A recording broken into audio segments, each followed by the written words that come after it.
बंजारा जयशंकर प्रसाद। धीरे धीरे रात खिसक चली, प्रभात के फूलों के तारे चूप उड़ना चाहते थे।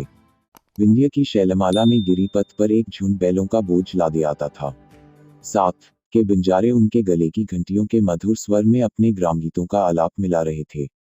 शरद ऋतु की ठंड से भरा हुआ पवन उस दीर्घ पथ पर किसी को खोजता हुआ दौड़ रहा था।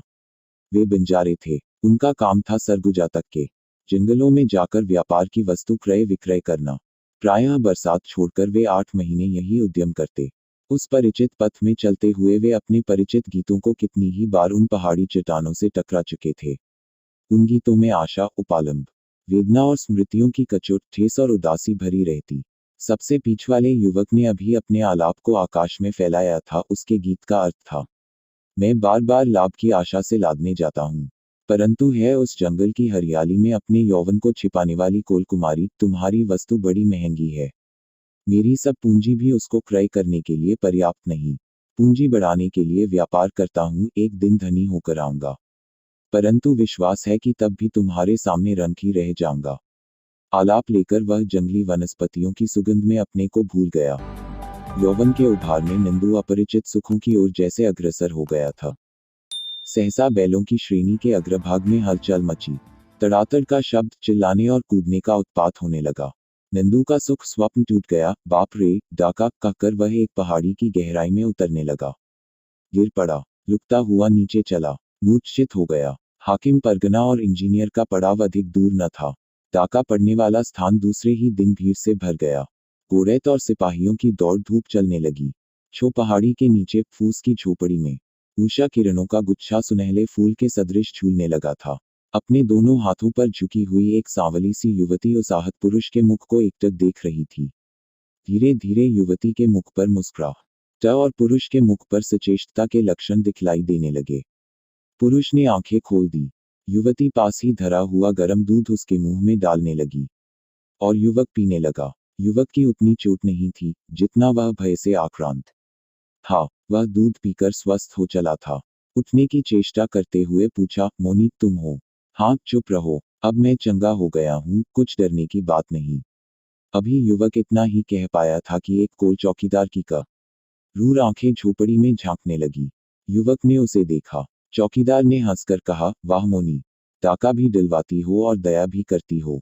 बताओ तो कौन कौन थे? साहब पूछ रहे हैं। मोनी की आंखें चढ़ गईं। उसने दांत पीसकर कहा, तुम पाजी हो, जाओ, मेरी झोपड़ी में से निकल जाओ। हाँ, यह कहो तो तुम्हारा मन रीझ गया है इस पर? यह तो कभी कभी तुम्हारा प्याज मेवा लेने आता था ना? चौकीदार ने कहा। घायल बाघिनी सी वह तड़प उठी। चौकीदार कुछ सहमा, परंतु वह पूरा काया था। अपनी बात का रुख बदलकर वह युवक से कहने लगा, क्यों जी, तुम्हारा भी तो लूटा गया है, कुछ तुम्हें भी चोट आई है। चलो, साहब से अपना हाल कहो। बहुत से माल का पता लगा है, चलकर देखो तो। क्यों मोनी, अब जेल जाओगी ना? बोलो, अब से भी अच्छा है, हमारी बात मान जाओ। चौकीदार ने पड़ाव से दूर हथकड़ी से जकड़ी हुई मोनी से कहा। मोनी अपनी आंखों की स्याही संध्या की कालिमामा मिला रही थी। पेड़ों के उस झुरमुट में दूर वह बंजारा भी खड़ा था। एक बार मोनी ने उसकी ओर देखा, उसके ओठ फड़क उठे। वह बोली, मैं किसी को नहीं जानती और नहीं जानती थी कि उपकार करने जाकर यह अपमान भोगना पड़ेगा। फिर जेल की भीषणता स्मरण करके वह दीनता से बोली, चौकीदार, मेरी झोपड़ी और सब पेड़ ले लो, मुझे बचा दो। चौकीदार हंस पड़ा, बोला, मुझे वह सब न चाहिए। बोलो, तुम मेरी बात मानोगी? वही मोनी ने चिल्लाकर कहा, नहीं, कभी नहीं। नर पिशाच। चौकीदार ने बेदर्द होकर कई थप्पड़ लगाए, पर मोनी न रोई न चिल्लाई। वह हठी लड़के की तरह उस मारने वाले का मुंह देख रही थी। हाकिम परगना एक अच्छे सिविलियन थे। वे कैंप से टहलने के लिए गए थे। नंदू ने न जाने उनसे हाथ जोड़ते हुए क्या कहा। वे उधर ही चल पड़े जहां मोनी थी। सब बातें समझकर साहब ने मोनी की हथकड़ी खोलते हुए चौकीदार की पीठ पर 2-3 बेत जमाए और कहा, देख बदमाश, आज तो तुझे छोड़ता हूं, फिर इस तरह का कोई काम किया तो तुझसे चक्की ही पिसवाऊंगा। असली डाकुओं का पता लगाओ। मोनी पड़ाव से चली गई और नंदू अपना बैल पहचान कर ले चला। वह फिर बराबर अपने उस व्यापार में लगा रहा। कई महीने बाद एक दिन फिर प्याज मेवा लेने की लालच में नंदू उसी मोनी की झोपड़ी की ओर पहुंचा। वहां जाकर उसने देखा, झोपड़ी से सब पत्ते के छाजन तितर बितर होकर बिखर रहे हैं और पत्थर के ढोंके अब तब गिरना चाहते हैं। भीतर कूड़ा है। जहां वह पहले जंगली वस्तुओं का ढेर देखा करता था। उसने पुकारा, मोनी। कोई उत्तर न मिला। नंदू लौटकर अपने पथ पर आने लगा। सामने देखा पहाड़ी नदी के तट पर बैठी हुई मोनी को। वह हंसता हुआ फूल कुम्हला गया था, अपने दोनों पैर नदी में डाले बैठी थी। नंदू ने पुकारा, मोनी। वह फिर भी कुछ न बोली। अब वह पास आ गया। मोनी ने देखा। एक बार उसके मुंह पर कुछ तरावट सी दौड़ गई, फिर सहसा कड़ी धूप निकल आने पर एक बौछार की गीली भूमि जैसे रूखी हो जाती है, वैसे ही उसके मुंह पर धूल उड़ने लगी। नंदू ने पूछा, मोनी, प्याज मेवा है? मोनी ने रूखेपन से कहा, अब मैं नहीं बिटोरती, नंदू। बेचने के लिए नहीं, इकट्ठा करती।